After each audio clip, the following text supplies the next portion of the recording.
ఎవరు చేశారు అన్నది ఒక్కసారి చెప్పావా?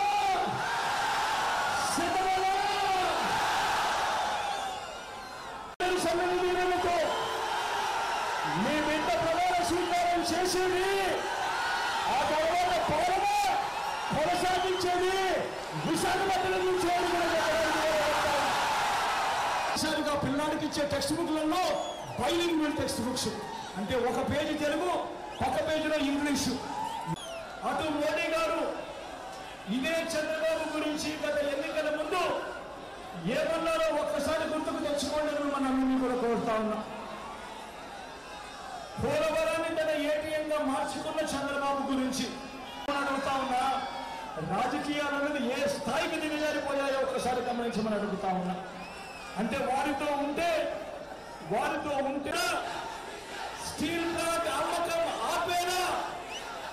ఆ బాబు ఆ దత్తపుత్రుడు ఆ బీజేపీల కూటమిని ఓడించి నా తమ్ముడు అమరుకు ఓటు వేసి మొత్తం దేశానికి ఒక గట్టి మెసేజ్ ఇక్కడి నుంచి పంపించండి అని కోరుతా ఉన్నా.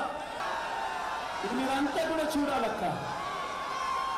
అన్న మీరందరి ఒక్కరి ఖచ్చితంగా మాత్రం మీరు ఒక్కసారి ఖచ్చితంగా 7,612 కోట్ల రూపాయలు వ్యవసాయ రుణాల మాఫీ జరిగిందా అని అడుగుతామని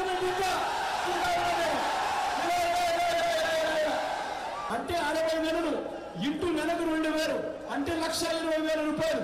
చెప్పండి, మీలో ఏ ఒక్కరికైనా ఇచ్చారా అని అడుగుతామని జరిగిందా అని అడుగుతామని. ఇవన్నీ జరగాలంటే ఏం చేయాలి?